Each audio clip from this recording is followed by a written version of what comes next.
Welcome to Democracy Now!, democracynow.org, The War and Peace Report. I'm Amy Goodman. The Canadian capital, Ottawa, went into lockdown Wednesday after a shooter opened fire at the National War Memorial. The gunman shot and killed Corporal Nathan Cirillo, who was guarding the tomb of the unknown soldier, then entered the nearby Parliament where he was shot dead. The gunman was identified as Michael Zahaf Bibo, a convert to Islam with a history of drug and robbery offenses. The attack came 2 days after a man identified as a radicalized Muslim convert drove a car into two Canadian soldiers, killing one of them. The incidents have sparked fears of blowback after Canada joined the U.S.-led war against Islamic State militants in Iraq and Syria. Canadian Prime Minister Stephen Harper addressed the nation. Canada will never be intimidated. In fact, this will lead us to strengthen our resolve and redouble our efforts, and those of our national security agencies, to take all necessary steps to identify and counter threats and keep Canada safe here at home. Just as it will lead us to strengthen our resolve and redouble our efforts to work with our allies around the world and fight against the terrorist organizations who brutalize those in other countries with the hope of bringing their savagery to our shores. U.S.-led airstrikes have killed more than 500 people in Syria since they began 1 month ago. According to the Syrian Observatory for Human Rights, most of those killed were Islamic State fighters. 32 were civilians, including 6 children. The Pentagon has confirmed Islamic State militants got one of the bundles of arms it attempted to airdrop to Kurdish forces.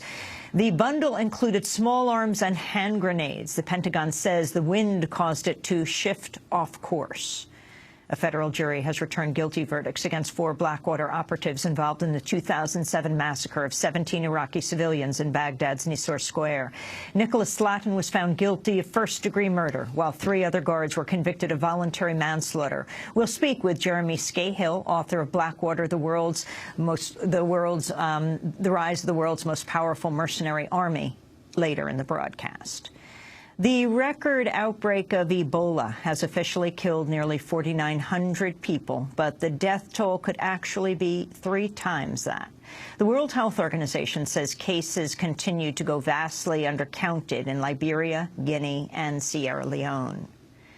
The World Health Organization has also released new data on a disease that kills far more people each year than Ebola. 9 million people developed tuberculosis last year, and 1.5 million of them died, even though the disease is curable. About 3.5% of cases were drug-resistant. Mexican authorities have ordered the arrest of the fugitive mayor of Iguala and his wife, accusing them of ordering last month's police attack on students from a rural teachers' college. 6 people were killed in the initial attacks, and 43 students have been missing for almost a month. On Wednesday, protesters set fire to Iguala City Hall as tens of thousands gathered in Mexico City, including fellow students from the teachers' college. Who is the most guilty person here for the extrajudicial massacre of our fallen comrades on the 26th of September and the forced disappearances of our comrades? Is the Executive-in-Chief, Enrique Peña Nieto, because he should ensure that the Mexican society is safe. Family members of the missing students traveled to Mexico City to attend the protests. Bernabel Abraham Gaspar's son is among the missing. I don't understand what is happening with the authorities. Why do they kill students who are just starting to build their lives, to have a life and a dignified career and work? The White House went into temporary lockdown Wednesday when a man jumped over the fence. Unlike last month's incident where an intruder ran through the East Room, the man was unarmed and quickly detained. The Justice Department has condemned the selective leaking of information on the police shooting of Michael Brown in Ferguson, Missouri. In a statement, the department said, quote, "There seems to be an inappropriate effort to influence public opinion about this case." The statement came after the St. Louis Post-Dispatch published Brown's official autopsy report, which appears to show Brown was shot in the hand at close range. That could support Officer Darren Wilson's claim Brown struggled for his gun inside a police vehicle, but does not explain why Wilson later fired more shots, killing Brown.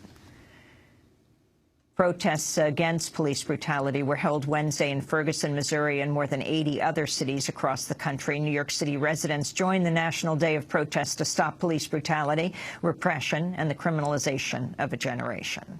My name is Danette Chavis. I'm the mother of Gregory Chavis, who lost his life at the hands of NYPD in October 2004. I am convinced that nothing will change concerning this action until it is brought to the highest levels in government. We need nationwide action. We need the U.S. Attorney General of the Department of Justice to deal with the issue of police brutality once and for all.